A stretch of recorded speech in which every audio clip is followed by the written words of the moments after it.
If you're looking to stop recurring charges on Binance, this guide will help you navigate the process step by step. Follow these instructions to manage your subscriptions effectively. Step 1. Log into your Binance account. Visit the Binance website or open the app and log in using your credentials. Make sure you have access to the account linked to the recurring charges you want to cancel. Step 2. Navigate to account settings.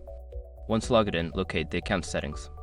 This is usually found by clicking on your profile icon or the settings gear icon in the upper right corner of the screen.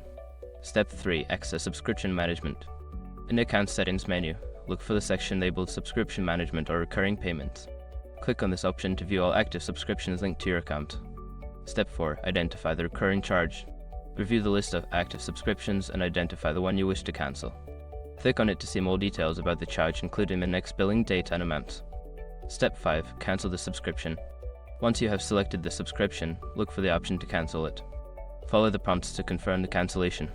You should receive a confirmation message indicating that the recurring charge has been successfully stopped. By following these steps, you can effectively manage and stop any unwanted recurring charges on Binance.